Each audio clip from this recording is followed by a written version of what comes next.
Boa noite. O Santos não é o novo campeão. O Santos é de novo campeão. Ontem, na Vila Belmiro, o Peixe soube vencer o Audax e alcançar seu 22º título paulista. A final não começou nada bem para o Santos. O Audax parecia que jogava em casa. Com mais posse de bola, a equipe de Osasco dominava a partida até que aos 44 minutos, em rápido contra-ataque, Vitor Bueno lança Ricardo Oliveira. O centroavante, que não marcava há um mês, desencantou. E que golaço! O 7º dele no Paulistão. O segundo tempo começa da mesma forma que o primeiro, com o Audax dominando o Santos. Precisando empatar, o time comandado pelo técnico Fernando Diniz dava ainda mais espaços. A consequência era o mortal contra-ataque do Peixe. Joel marcou o segundo, inclusive, mas o juiz entendeu que o atacante camaronês estava impedido. No final, Ronaldo Mendes ainda perdeu esse gol incrível. O Audax ainda deu um último susto, mas não teve jeito. Para vencer no Alçapão é mesmo muito difícil. Desde que voltou ao Peixe há um ano, Dorival Júnior não sabe o que é perder na Vila Belmiro. São 28 jogos de invencibilidade. É para comemorar mesmo. Recomposto, o técnico do Peixe destacou a competência do Audax e disse que o Santos teve que mudar seu estilo para vencer. Uma equipe difícil de se marcar, uma equipe que tem uma proposta já definida há 4 anos, uma equipe que sabe como se comportar. Eu acho que o Santos foi humilde o suficiente para reconhecer essa situação, dar um passo atrás, marcar, procurar se posicionar. Erramos sim a nossa transição, alguns contra-ataques que fatalmente poderiam nos dar uma nova condição ao jogo. Tem momentos que você tem que aprender a sofrer para que, de repente, você possa alcançar, e foi isso que aconteceu. Nós temos que reconhecer, a equipe do Audax realmente teve tudo isso que apresentou ao longo do Campeonato Paulista. Por isso, ela foi uma das equipes finalistas. E o Santos teve essa consciência de reconhecer a humildade suficiente de poder entender tudo isso e jogar dentro de uma característica que também sempre foi imortal da equipe do Santos, que é a velocidade de contra-ataque. Em uma dessas jogadas, nós acabamos aí tendo a felicidade do gol e do resultado. Eu fiquei todos esses dias sem participar de um treinamento e decidimos com a comissão técnica, obrigado Dorival, os doutores, os fisioterapeutas, que eu iria para o campo. Não sei quanto tempo eu ia jogar, fui até o meu limite. Só tive a honra e o privilégio de fazer o gol. Mas o título e o mérito é desse elenco. A amizade nossa é muito mais forte do que qualquer honra, qualquer glória para um jogador que de repente faça o gol e garanta isso daí. Parabéns a todos.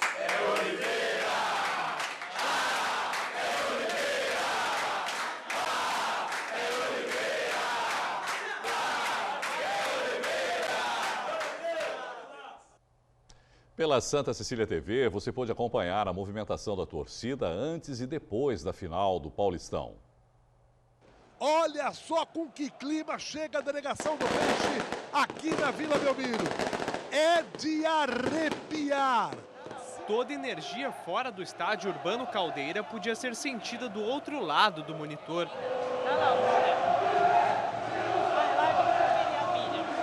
Nossa equipe mostrou a chegada do ônibus do Peixe e a expectativa da torcida. Faz uma análise do primeiro tempo. Olha, eu acho que o Santos pecou um pouco, poderia ter jogado um pouco mais. Se amedrontou, mas no segundo tempo nós vamos enfiar mais 2 e aí já era, fechar o caixão, Santos campeão. A emoção do título explodiu pelos arredores do estádio.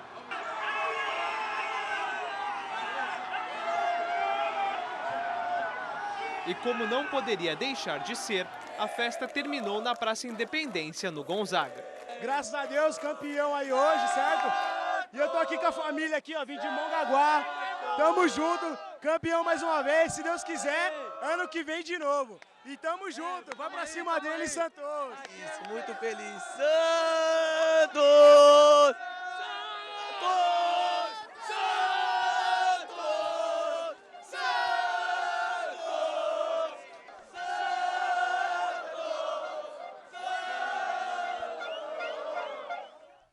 E hoje foi dia dos torcedores demonstrarem seu orgulho pelo time do coração. Com a Com a vitória de ontem, o Santos conquistou o 22º título do Campeonato Paulista. Desde 2009, o Peixe disputou todas as finais do Paulistão e ganhou 5 delas. Para os torcedores, vestir a camisa do time nos últimos 8 anos já virou rotina. Seleção, né, mano? É o Peixe, né? É isso aí, mano. Ontem eu estava lá presente na Vila. Foi uma emoção inexplicável e é campeão de novo.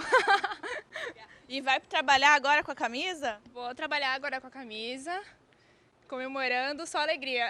Além de vestir a camisa, a Carolina ainda comprou um pôster para relembrar a conquista do Santos. A torcedora fanática tem um chefe corintiano. Ele entende, sabe que eu frequento estádio, mas a gente se dá bem.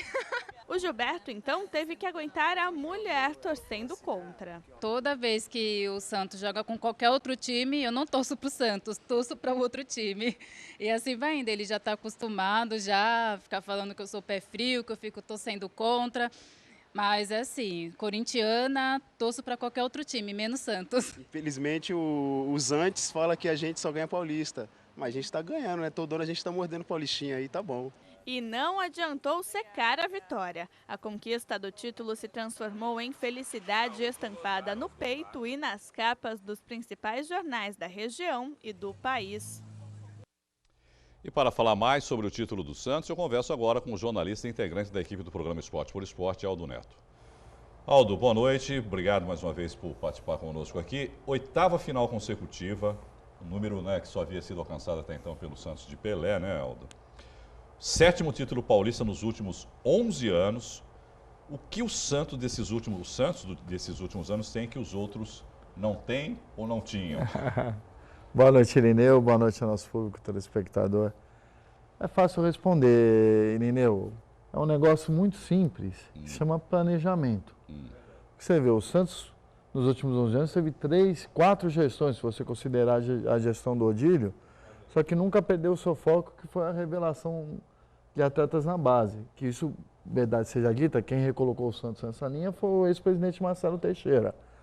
Todos esses títulos foram conquistados com atletas revelados na base. O próprio Gabigol está lá no Santos desde a época do Marcelo. Então é um negócio chamado planejamento.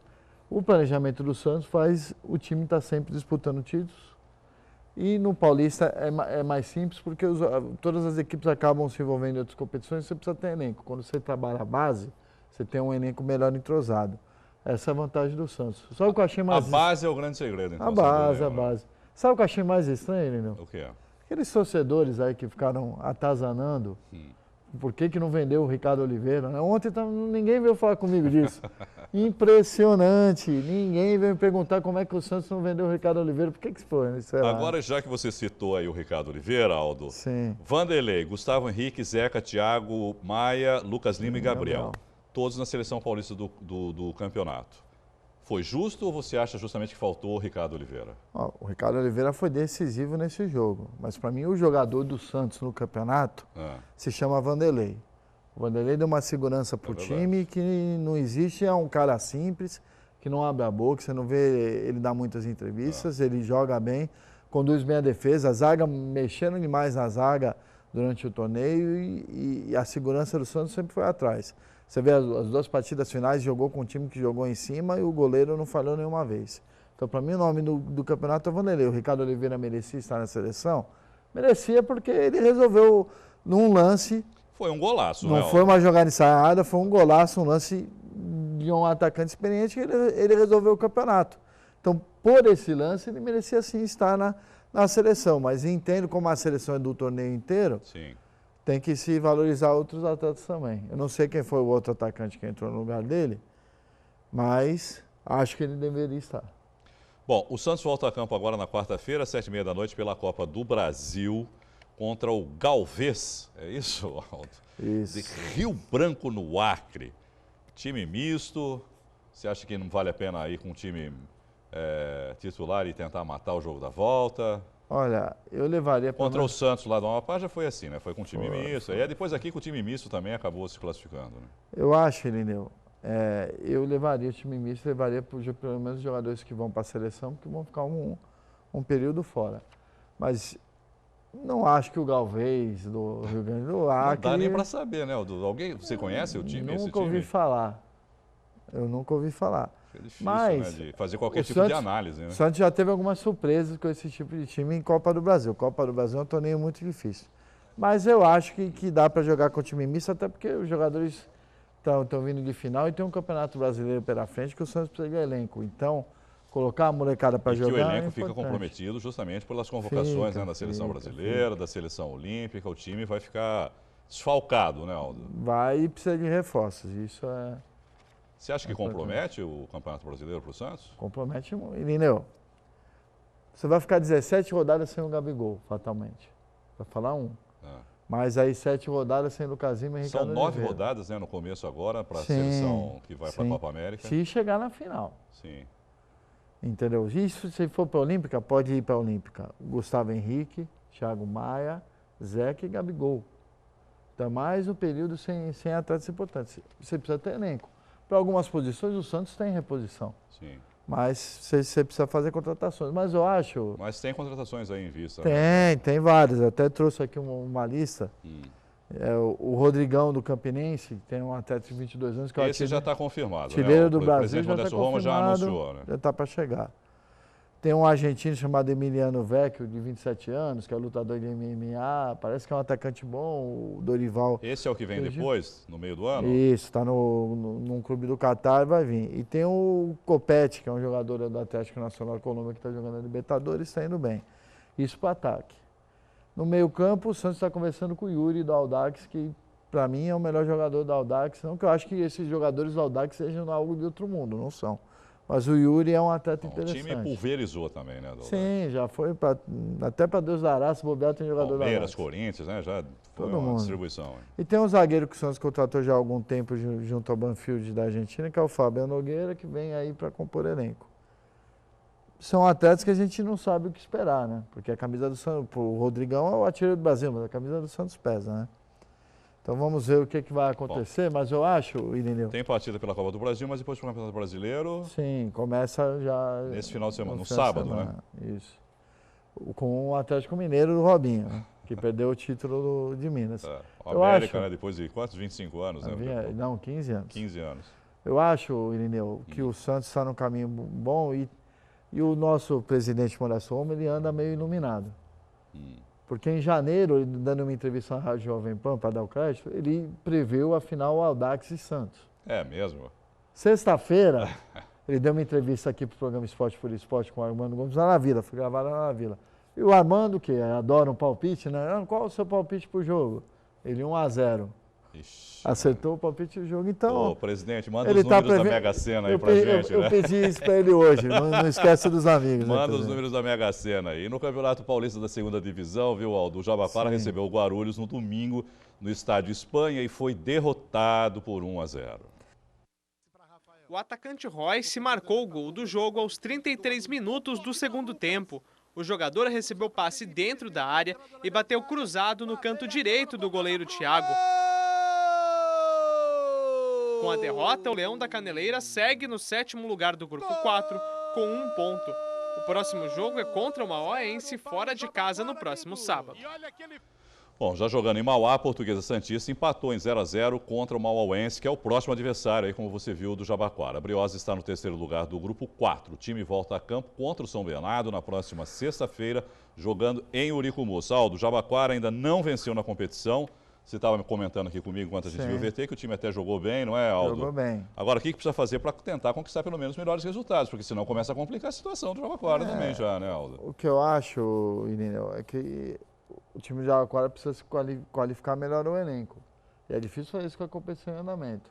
Mandou o técnico Milton embora, que é um cara que tem alguma experiência, e recolocou o Darlan, que já foi técnico no ano passado. Nesse jogo o time mostrou alguma melhora.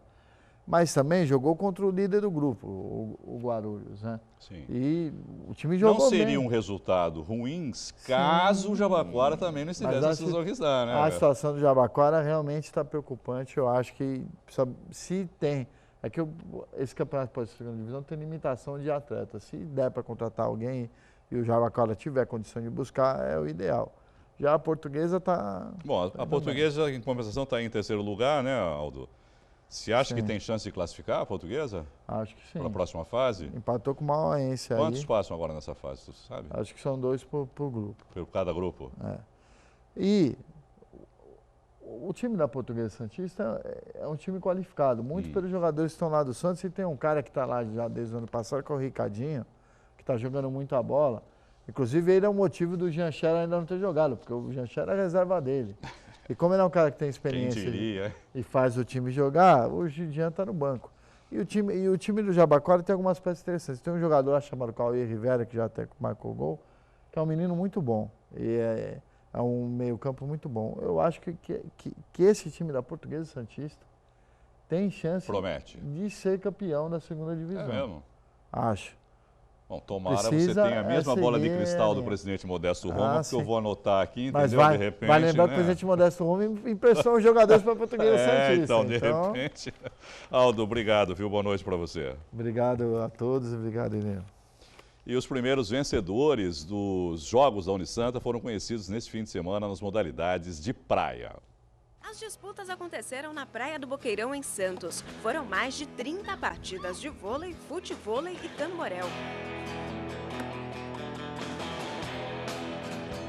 Poder estar aqui na praia, vendo um visual tão lindo, né, da orla, da Baía de Santos. Então tudo faz parte de um incentivo que a gente quer dar sempre a características muito peculiares da cidade e da região, como no caso do tamborel, futevôlei, futebol de praia. Então tudo isso faz com que os atletas se envolvam cada vez mais. No tamborel, as mulheres competiram na modalidade pela primeira vez. A final foi entre Engenharia Unisanta e Medicina Lusíadas. As futuras engenheiras venceram por 2-0. Campeã do tamborel feminino, a 33ª edição dos Jogos da Unisanta. É muito legal, porque eu já estou no 3º ano da faculdade. Desde o primeiro ano que eu entrei, eu pesquiso e pergunto todos os jogos se vai ter a modalidade feminina. E pela primeira vez teve, é muito emocionante estar participando e fazer parte disso. No masculino, a decisão foi entre duas equipes da Unisanta, Engenharia contra a Educação Física, e os engenheiros venceram por 2-0. Essa é a 5ª vez que o curso conquista o troféu na modalidade. Medalha de honra do tamborel masculino. A gente conseguiu jogar o nosso jogo, a gente já joga já há mais tempo, a gente joga finais de semana, a gente sempre está jogando, né, tamborel, e eles não. Isso faz um pouco de diferença, tempo de bola, outras coisas, e a gente conseguiu fazer valer isso na quadra. A ideia era divulgar o tamborel e teve uma crescente esse ano, teve mais duplas do que ano passado, inclusive feminina, né, que ano passado não teve. E eu acredito que ano que vem vai ser melhor ainda. A Engenharia Unisanta também se classificou para a final do futevôlei feminino. E novamente o adversário foi a FEFESP. Por 3-1, a Engenharia levou a melhor na modalidade e conquistou o 3º troféu da manhã. Foi emocionante, uma rivalidade bem forte e graças a Deus a gente conseguiu vencer. Mais uma final entre Engenharia e FEFESP Unisanta, dessa vez no futevôlei masculino. Assim como nas modalidades anteriores, a Engenharia levou a melhor por 2-1. É o 3º ano consecutivo que a engenharia ganha esse esporte. E foi um jogo muito acirrado, até teve provocações, né? Mas sempre no clima do jogo, de amizade, de esporte. E acabamos saindo perdendo no primeiro set. Conseguimos uma virada no segundo e a gente foi pro 3º com tudo, com a moral lá em cima, apesar do cansaço. Mas foi um gostinho muito bom de vencer mais uma vez. No vôlei de praia masculino, foi a vez da FEFESP dar o troco. Os educadores físicos venceram por 2-0. O curso já havia ficado em 1º lugar no ano passado. Parabéns a todos os participantes do vôlei de praia. É o último ano do meu parceiro, então acho que pesou muito isso nessa decisão. E é engenharia, mas a gente treina junto. A gente joga junto direto, então a rivalidade foi só na hora. Agora já acabou, tirou o peso das costas e graças a Deus somos bicampeões. No feminino, a Educação Física de Praia Grande levou a melhor em cima da Engenharia de Petróleo da Poliusp. O placar foi 2-0. A gente estava querendo muito ganhar, queria ser campeã, que a gente nunca foi campeã na praia. Então deu um pouquinho de trabalho, mas graças a Deus a gente ganhou e a gente conseguiu ser campeã. Esse ano tiveram boas disputas de torneio. os jogos foram bem acirrados, foi bem melhor do que o ano passado, inclusive o tempo também ajudou bastante, não está tanto calor, deu para os atletas jogarem bastante num nível alto.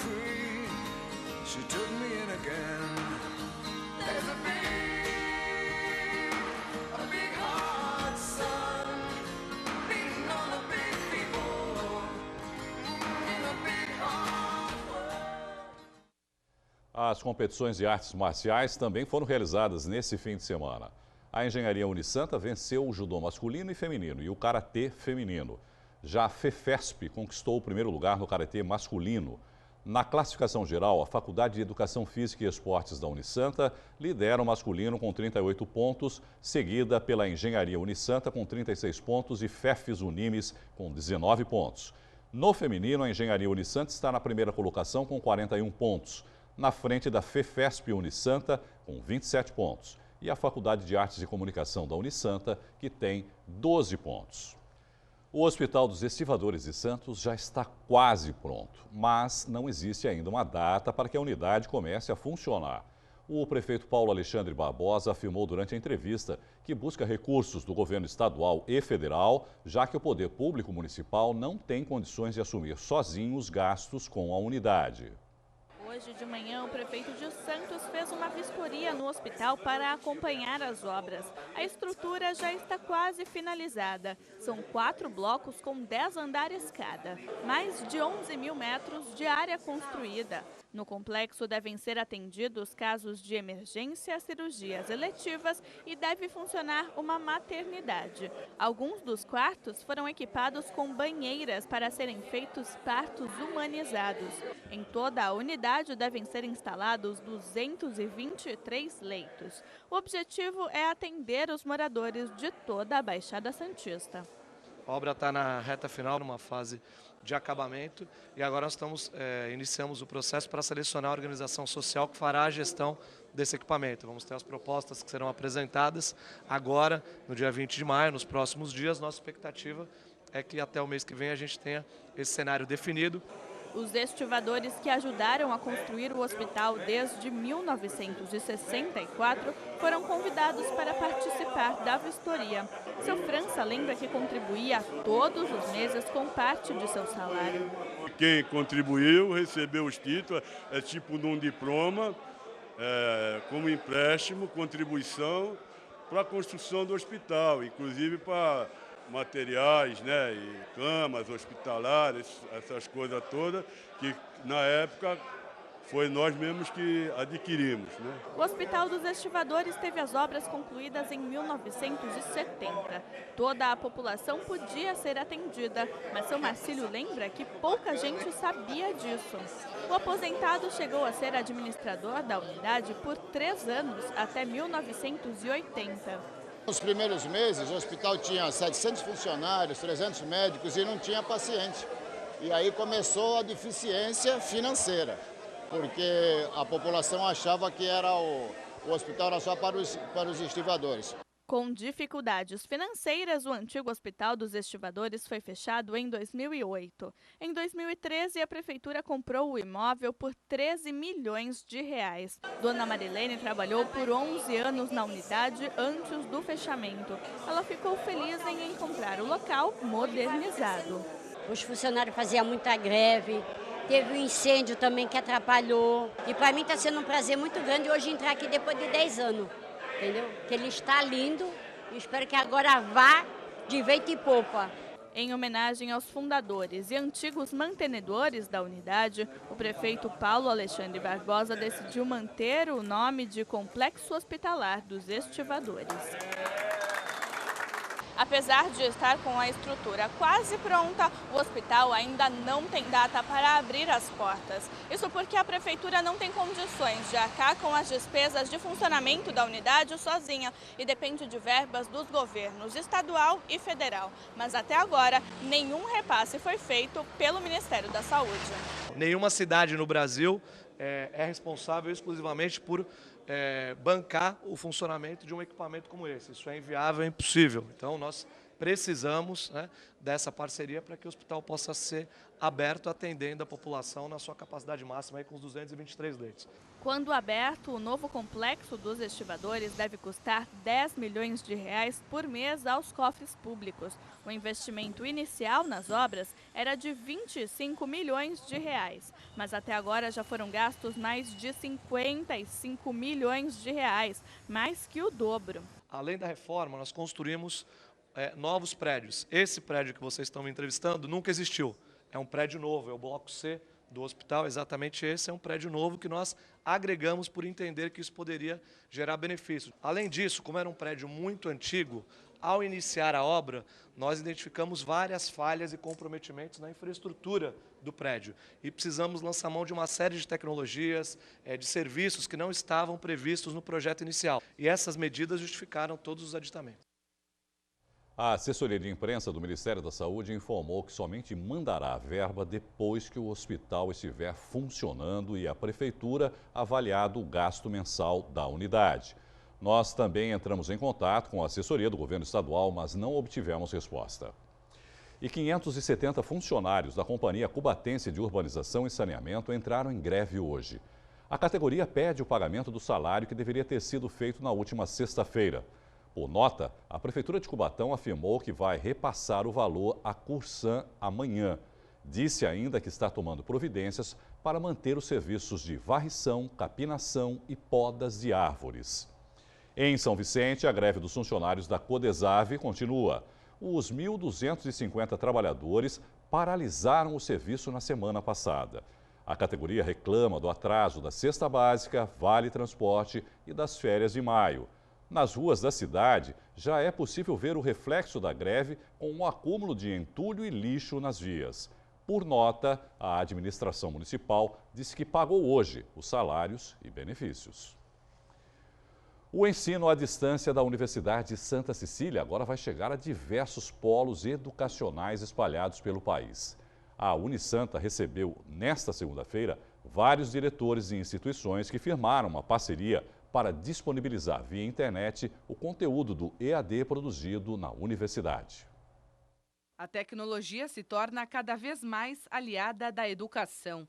O ensino à distância é uma das formas de democratizar o acesso a uma formação de qualidade. Pensando na importância de formar profissionais e cidadãos dentro de seus princípios, a Unisanta vai expandir alguns cursos para 29 polos de educação à distância espalhados por todo o Brasil. Alguns já terão vestibular para o segundo semestre deste ano. Hoje pela manhã, a alta direção da universidade e a equipe de EAD receberam representantes destes polos, que agora são parceiros da Unisanta. Isso porque favorece muito o deslocamento do aluno, faz com que o próprio custo da educação possa ser minimizado dentro de um financiamento que é adequado a cada um dos casos.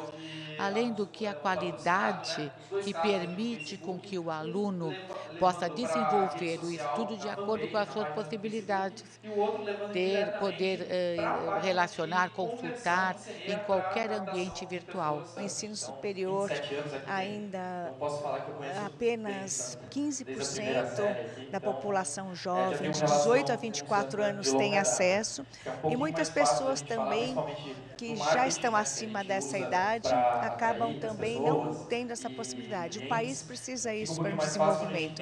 E principalmente não só a formação, mas também uma formação de qualidade, como é oferecida pela Unisanta. O coordenador dos cursos, Marcelo Cruz, reforça ainda que o ensino à distância cresce a cada semestre. A ideia de desorganização é substituída pela flexibilidade de horários e compromisso do estudante. A Unisanta tem um modelo de educação à distância muito consistente. É um modelo pedagógico em que o aluno desenvolve atividades em casa, atividades que são complementadas por vídeos, as videoaulas são gravadas, utilizando os recursos que a gente tem na universidade, e eles são complementados com atividades de leitura, de provas, de questionários. Então, com isso, a gente consegue dar um estudo para o aluno, uma consistência pedagógica, que faz com que o aluno realmente aprenda na modalidade à distância. De Santos a Manaus, Mato Grosso, Goiás. No encontro, os novos parceiros se apresentaram pessoalmente. Conheceram a história da Unisanta e, no final, puderam tirar dúvidas com os gestores da universidade. As pessoas com a vida tão tumultuada que estão, tão corrida, isso você pode se disciplinar, né, e estudar em casa, né? E aí tem o apoio também do nosso polo lá e nós temos o apoio da Unisanta. É só ver os números, né? As matrículas do ensino à distância crescem exponencialmente, né? Então os números são muito altos. Então a qualidade do ensino à distância eu acho que vai superar, inclusive em números, o presencial. Para celebrar os 30 anos da Pinacoteca Benedito Calixto, uma festa beneficente foi organizada pela diretoria da Fundação.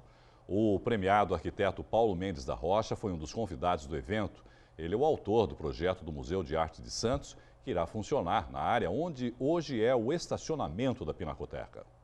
A comemoração foi no Clube de Regatas Vasco da Gama. A princípio ela seria feita no próprio Casarão Branco, mas existia aquele temor de chover, né, ou fazer frio e etc. Então o que aconteceu? Conseguimos a data, que seria a mesma, aqui no Clube Vasco da Gama. E a ideia foi trazer a Pinacoteca, como vocês podem ver, né? Trazer a Pinacoteca aqui para o Clube Vasco da Gama. Eu vivo na Pinacoteca, eu estou sempre lá vendo as exposições. Então foi muito gostoso pegar trechos da Pinacoteca e trazer aqui para o Vasco. Cerca de 500 pessoas prestigiaram a festa que comemora os 30 anos da Fundação Pinacoteca Benedito Calixto. O valor dos ingressos será revertido para a construção do MAS, Museu de Arte de Santos. Está já em fase de aprovação na Prefeitura Municipal de Santos, o que deve acontecer nos próximos dias. E depois disso nós partiremos para a fase do empreendimento, onde pelo valor teremos necessidade de uma lei específica, que é a Lei Rouanet. O arquiteto Paulo Mendes da Rocha é o autor do projeto do futuro museu, que será construído no atual estacionamento da Pinacoteca. Com inúmeros trabalhos arquitetônicos espalhados pelo mundo, ele foi escolhido para receber o prêmio Leão de Ouro em Veneza neste mês. Todo museu não depende tanto da construção do museu, depende da gestão do museu. Mas como a presunção é que vai se fazer um museu de arte contemporânea e de arte moderna, ligado à ideia de amparar os novos artistas, os jovens, etc., está ligado à ideia de educação e divulgação mesmo dos valores humanos, talvez os mais sublimes, se você quiser dizer assim, que é a dimensão artística das nossas atitudes. Durante a festividade, o prefeito de Santos, Paulo Alexandre Barbosa, fez questão de homenagear a presidente da Fundação, Silvia Teixeira Penteado. Uma placa e um bolo de aniversário marcaram o início da festa. Muito obrigada. Eu gostaria de compactuar com todos e aproveitar esta noite maravilhosa em que este palco está sendo transformado na Pinacoteca. Educação, história, cultura e boa música. O cantor Paulo Ricardo foi convidado para a confraternização dos diretores, parceiros e admiradores da Pinacoteca. E para finalizar o show, o cantor surpreendeu a todos.